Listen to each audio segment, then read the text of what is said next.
there's something in economics called the middle income trap, which is you can get from low income to middle income pretty directly, assuming you're not utterly corrupt.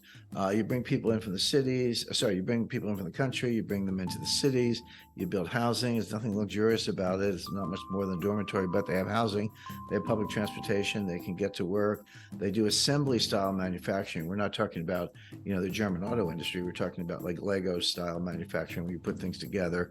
People say, well, they make iPhones. Well, they do make iPhones, but all the parts are made elsewhere. They're made in Germany, South Korea, Japan, and elsewhere. Actually, 26 countries for the iPhone. And China just puts them together. It kind of assembles it, puts a case on it, and ships it out.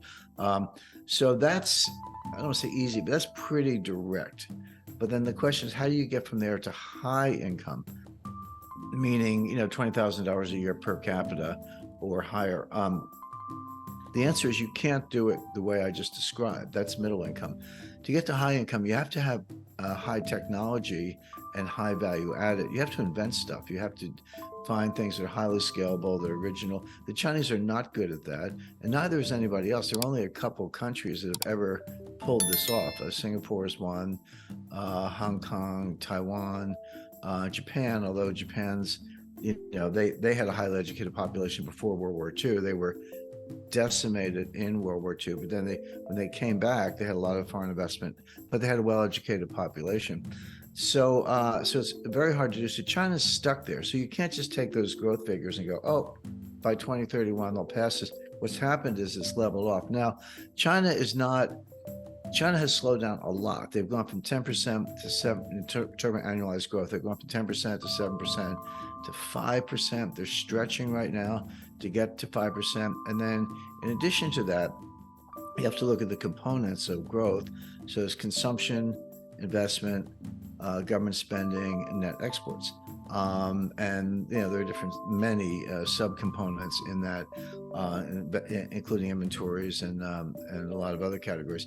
But China, the United States, for example, is about 70% consumption and 25% in investment, and then the rest is government spending and net exports, which are very small factors. I know we have $1 trillion deficit, but we get a certain amount of that. That's $1 trillion in the context of a $23 trillion or $25 trillion economy. So it's not a big factor, but with China, it's different. Their consumption factor is down around 25%, but their investment factor is 45%.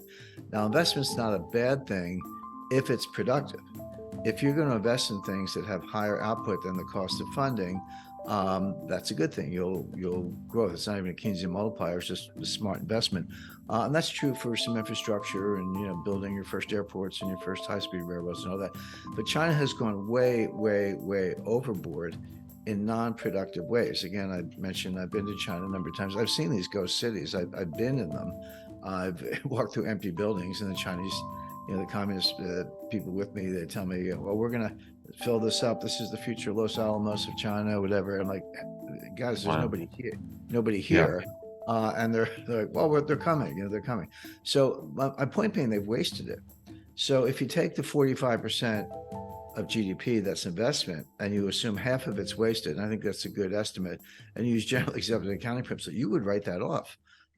They don't, of course, they just count. I mean, there is real steel and aluminum and concrete and cement and jobs. That's all real.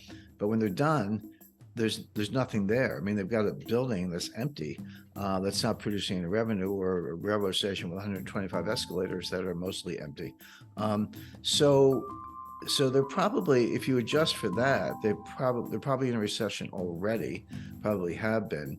But now the numbers, even without making that adjustment, the numbers are coming down very fast. So whether China is technically in a recession or not is almost irrelevant. What is relevant is the fact that their economy is slowing significantly.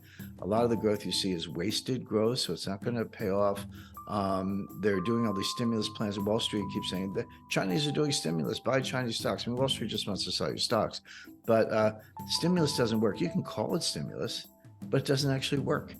Because you're wasting the money. So China is either near a recession But whether it's technically in a recession or not doesn't matter, because it's slowed down so much. It's not going to contribute to world growth, and the Chinese will barely be able to, kind of take care of themselves, let alone dominate the world. Which puts Xi in a box, because the Chinese have a concept called the mandate of heaven, very intangible, very kind of spiritual, whatever. But in effect, do the people believe in the leadership? That's the mandate of heaven. If you lose it, you're done. And Xi, a lot of senior people are disappearing. They're either being killed or imprisoned or demoted, if they're lucky, or put in jail, whatever. So those are signs of a guy who's not very secure. So I don't, as much as Xi ran rings around Biden at the summit, I don't put a lot of stock in China. I think they're slowing down a lot. And they're going to take the world with it. What do you think? One last question on China. What do you think their next move is? They don't have any moves because they're an export powerhouse. But the smart U.S. companies, and there are a lot of them, they're moving to India. Apple's moving to India.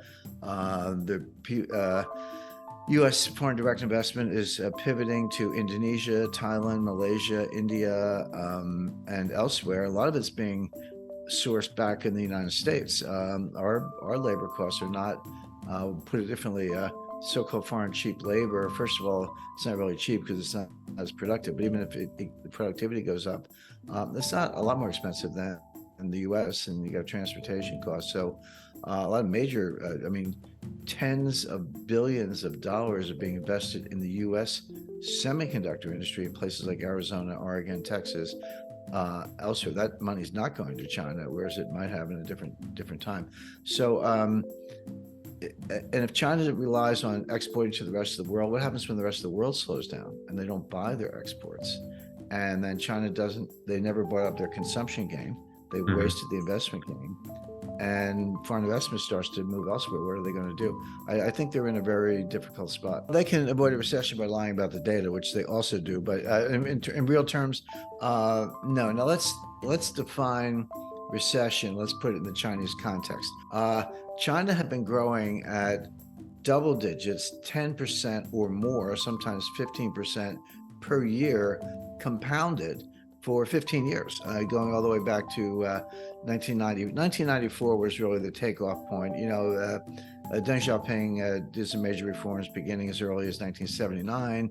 There was good growth in the 80s. My first visits to China were in the early 90s. I was there, not counting Taiwan, because I've been there a number of times, but mainland China, Shanghai. And I actually get out in the country and, south of Nanjing, and been to Xi'an, Wuhan. I've been to Wuhan. I was kind of ground zero for the pandemic, up and down the Yangtze River. So I've been around China, but I started in 1991. And so that's, like 30 years, over 30 years ago. But there were no Americans there. I ran into Brits, Australians. You run into Australians everywhere you go. Some Germans, but no Americans, because it was not long after Tiananmen Square. Tiananmen Square was 1989. The U.S.-China relations went into a deep freeze. Again, I didn't meet an American while I was there. They just weren't around. But it was really 1994 when things took off. And through 2008, China just grew enormously from a very low base. So you get that kind of, double-digit compounding. Yeah, that's an enormous growth, but from a low base. But if you go back to 2007, kind of before the global financial crisis, if you picked up the Economist or the Financial Times or the New York Times, whatever, they would say, well, China's going to surpass the United States in terms of economic output. And they were even giving dates, which is a simple extrapolation from the data. They were saying 2031, 2032, whatever it was, the U.S. is growing like this, China's growing like this, and China's going to surpass. And I said at the time that was nonsense. And the reason is that, yeah, that was the growth track record, but you can't just extrapolate from that.